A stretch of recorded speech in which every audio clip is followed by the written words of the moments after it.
Don't be stupid. Who robs a home? Crackhead looking for a sandwich or prescription meds or cash on the counter, or somebody who knows what you have. Your dog doesn't need to be ferocious, just vociferous. Full disclosure, you don't hide cameras. You don't turn your lights off at night either. You light that sucker up like a Christmas tree. Just make your house less attractive to rob than your neighbors. because, well, you don't have to outrun the bear. You just have to outrun the other guy, right? Right. It's like in a bear attack. That's what I was just going to say. Same thing. Yeah. You just got to be faster than the other guy. Yeah. So home security is a big deal to people, becoming more so a big deal as times continue to change. Most people have just kind of a basic, maybe I should get some cameras, maybe I should do this. This is something that's obviously very important to you, something you talk a great deal about in the squad. Let's start at the outset. What are the top 3 measures homeowners should take to protect their homes from break-ins? I'd like to start this by saying that I prep a lot and I think about this stuff a lot, but I am not paranoid, nor should you be, because I think we live in a safer world now than we have in the past. It's creepier, and there's a greater amount of information, which is a double-edged sword, right? But we shouldn't be complacent. We should protect ourselves and our loved ones. And within the confines of your home, that's the one place where you should feel the safest. So I think that number one, and there's a 3-parter here, don't be stupid. You don't want to invite it. You invite it by, number one, announcing that you have stuff. So who robs a home? It's either an opportunist, right? So a crackhead looking for a sandwich or prescription meds or cash on the counter, or somebody who knows what you have because you've announced it to everybody.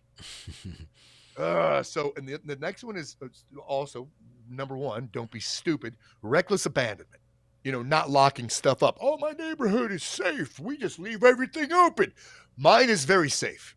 I would consider my neighborhood the safest neighborhood in the freaking anywhere. But I do a walkthrough and I lock everything. I walk in and out of my garage door into my laundry room 6 times a day. And I always throw the deadbolt behind me. Always. It's just force of habit. It's not costing me anything. Right. So reckless abandonment, just leaving stuff unlocked or leaving stuff visible. Along with that reckless abandonment is complacency. Well, it'll never happen here. It'll never happen. Never has. It won't happen here. I remember the last neighborhood I lived in, I was talking to some guys about security, neighborhood stuff. And they said, oh, this is a safe neighborhood. I go, you know why it's a safe neighborhood? Because people like me live here. Exactly. That's why it's safe, which was true. Like this county, a lot of me's live here, but we're not complacent. You can be complacent all you want. I'm not paranoid. I'm not just going to get complacent and stupid about it. Number 2, this is such an easy one. It's easy. Early warning system, natural, dog. It's such a comforting feeling knowing that you have an alert dog. Yeah. It's really comforting because Grace hears everything. This is her home too. This is her castle. This is her kennel and everything within it. And she's got kennel pride and she will protect it. Your dog, you don't need an attack dog. Your dog doesn't need to be ferocious, just vociferous. It needs to sound the alert signal. Yeah. That's all. So dog to me is such a comfort. It's peace of mind. And I love her. I mean, she's great company too. Yeah, absolutely. And then I'll talk a lot about this one. I love having the cameras and lights. I love having it. And I know we'll talk about this more in here, but I love having the cameras and lights. Cameras are full disclosure. They're not hidden. You want people to see those from a ways away. Right. They even at nighttime, they even have a illuminator, a red light illuminator. So that way you've got, night vision, and they work great at night. But I want people to see those from street side. I want them to see those cameras. Yeah. Full disclosure. You don't hide cameras. You don't turn your lights off at night either. You light that sucker up like a Christmas tree. I went to one dude's house. He wanted me to do a sentinel walk around. And before I went to his house during the day, I did a drive-by at night. Pitch black, bushes everywhere. I mean, it was like the easiest house ever to sneak up on. And the next day when I'm talking to him, he said, yeah. So at night, what I do is I turn off all the lights. And I said, yes, I noticed that because I drove by last night. Oh, wow. It would be so easy for me to park on the street and just do a reconnaissance if nothing else. Right. Following up with this, share some insights on how to make the home less attractive to potential burglars. number one, just make your house less attractive to rob than your neighbors. because, well, it's like, You don't have to outrun the bear. You just have to outrun the other guy, right? Right, it's like in a bear attack. That's what I was just going to say. Same thing. Yeah, you just got to be faster than the other guy. Because most home invasions, number one, come through the front door. Number two, it's an opportunist. Most of them. The percentage of them are opportunists. Crackhead looking for a sandwich, prescription meds, or cash laying around. Something of value right there. They're not going to crack a safe. That kind of thing. That's right. Hold that thought for just a second. Let me ask you something, because we follow similar kind of channels online. And so we might see an overabundance of surveillance footage of break-ins and a lot of terrible things happening. Yep. Do you think that because of this access to social media, maybe people's perception of the dangers are exaggerated or right? Absolutely. So that's what I was saying about there's so much information nowadays. We're in abundance of information, right? We're overwhelmed with information. So we think, oh my God, this is a dangerous place. We just see it now. It's everywhere. That shit, dude, look at us in the 70s, man. There was danger around every freaking corner. That was a dangerous time to grow up. The only reason we live in a more dangerous time because people are devolving and we're getting dumber. That's right. That's it right there. Well, now that's an interesting point, because those are two things happening at the same time, right? There is a devolution of people on the side of evil, but then you have people who are stuck, as you say, in 45-degree syndrome.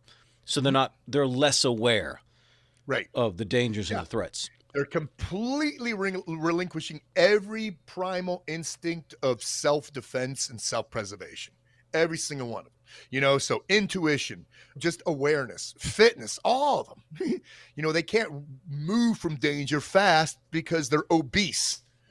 We're relinquishing all of the primal default mechanisms for self-security. That's a really, really good point. That's something I think down the road you can elaborate on a great deal. I will. Okay, so is there anything you want to say on the making? Because I didn't even answer the question yet. All right. Could you share some insights how to make your home less attractive for potential burglars? Number one, I said the dog thing, right? So my neighbors, right to a couple of them don't have big woofs, or their dogs don't woof. I have one neighbor who his dog doesn't bark when you knock on the door. I want that thing to bark, and I tell her, "Good job." I said, "That's okay. Good job. You're good. Yeah. That's your job. You're supposed to bark." The other one, those cameras in full disclosure, right? So crackheads looking at houses. This house has cameras and lights. This one's dark. No woof. No cameras. No brainer. No brainer. And then the other one is you got to look lived in. You can't leave your house in shambles. So in other words, if your house looks unlived in, if it's unkempt, so your grass is high, your weeds are high, your trash cans are out, your mail's there, there's newspapers in your driveways, those kind of things, that's an indicator. And some people are just lazy, leaving their trash cans out. Well, that's an indicator. For me, that says I am not home. Right. That's what it says. So you got to give the appearance of lived in. For instance, I have a garage. If I didn't have a car in it and I were away, I would not park my car in the garage, like my truck or whatever. I would park it in the driveway because I want that home to have the appearance of occupied right now. So I'm going to leave a car in the driveway. So there's three things right there. Related to this, how can we use lighting effectively to deter break-ins? I have floods that they always remain on, and they're dull. And as you approach, they get brighter. Okay. Because I don't want them to come on. I don't want it to be dark out there. I want there to be ambient light. I want it to be lit up all the time. So they're at low power, and then when you approach, they brighten up. The other thing with the lights is I want them to cover like likely avenues of approach, not just to dissuade home invasion, but what if I have a guy who's delivering a package late at night, which they do all the time, man. They'll deliver packages till 10 with the amount of traffic that's going on now. So I want to hook those guys up, man. Right. Those guys delivering packages. I don't want them to trip over shit. Right. I want them to feel welcome. I want them to see that easy passage. You go right there. I could just walk up this way. I could deliver the package. Boom. There's two reasons why I want those lights. One is to, I'm going to cover likely avenues of approach for both reasons, because it's not only likely for the Amazon delivery guy, but likely avenue approach for the would-be freaking douchebag creeper. And I want him to cover areas of defilade. So defilade, artificial or man-made obstacles. And just go right into number 4 with this one. Sure. Security cameras.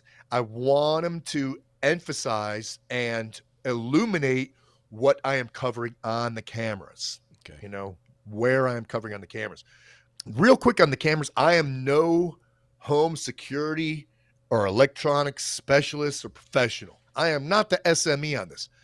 I love my cameras, but but they're Wi-Fi. Oh, for all the internet people out there, I meant Wi-Fi. That's right. He intentionally mispronounces words, ladies and gentlemen. Yes, like Debris. God, people are dumb. All right. All right. So I would hardwire them instead of Wi-Fi, because with the Wi-Fi, there's lag periodically, just a little bit of lag, you know, so disruption of signal.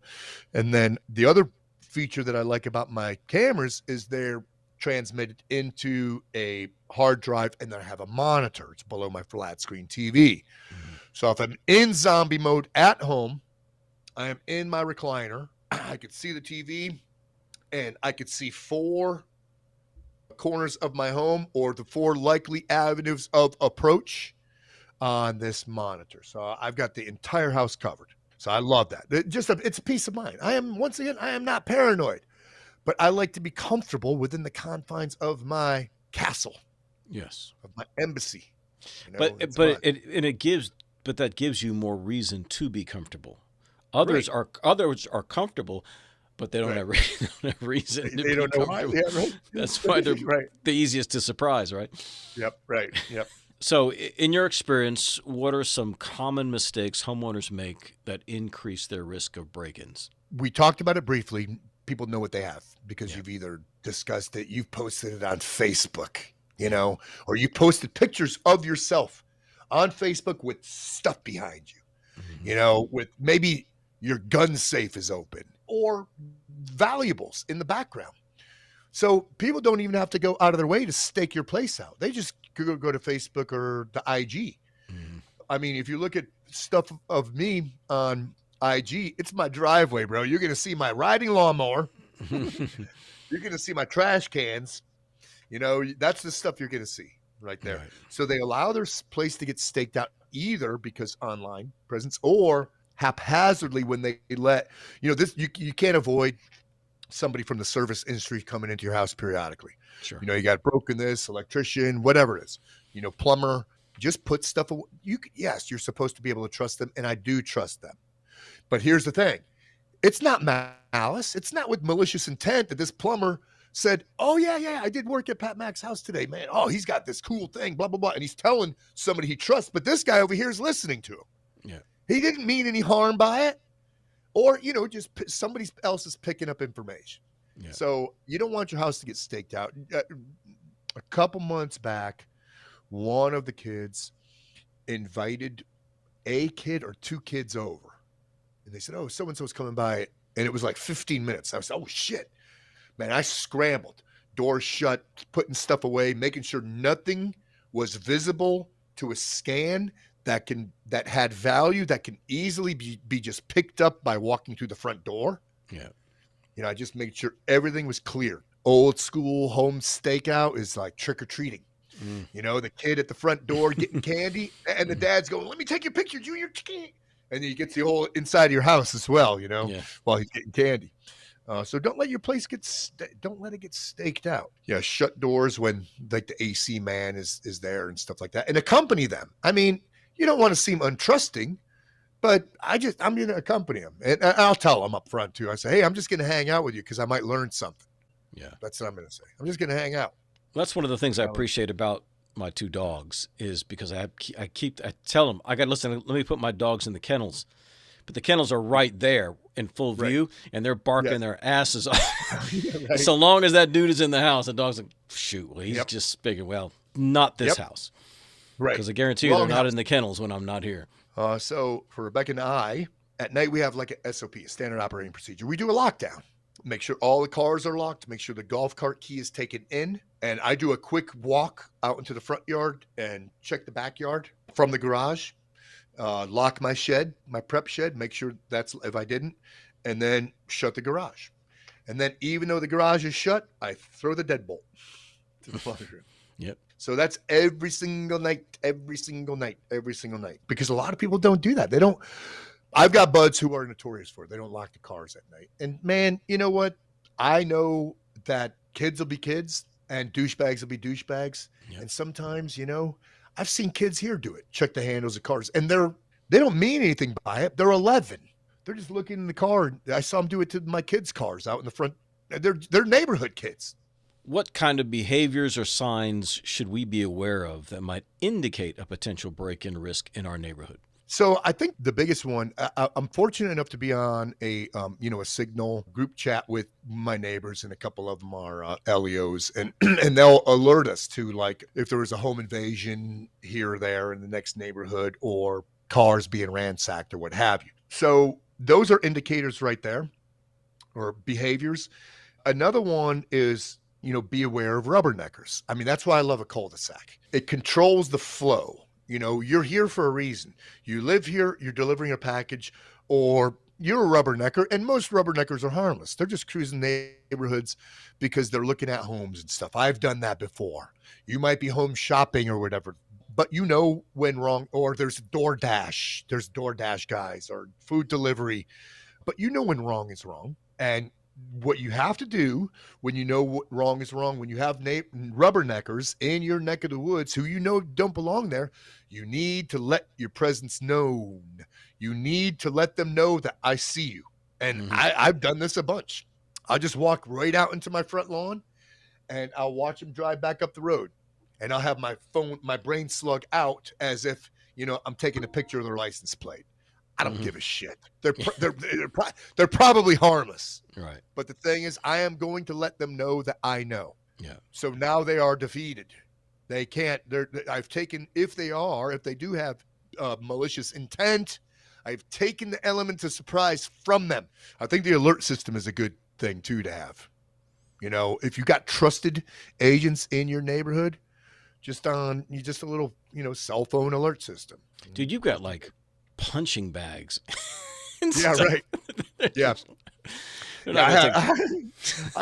I mean, if somebody walks up my driveway, the first thing they see is my driveway gym with my body opponent bag and my heavy bag and my focus bag and all this rusted iron CMBs and things and hammers and all this. They're just like, whatever this guy is, he's Spartan as hell.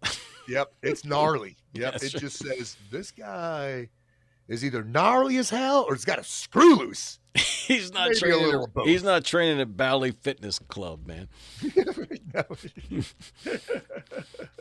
The next one I didn't elaborate too much on it, that how often should we reassess our home security measures and what signs should prompt us to do so?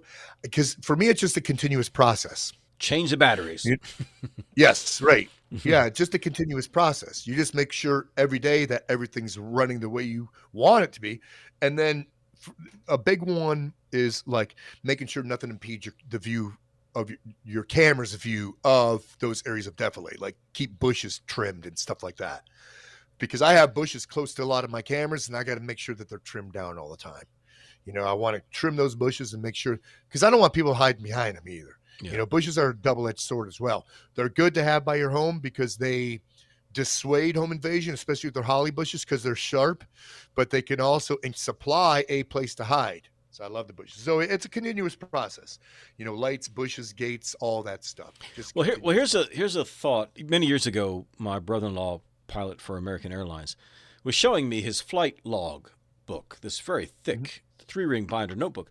And he was showing me the checklist that they go through before a takeoff. And it wasn't a list of 10 things. It was it was massive, page after page of a checklist that they have to go through.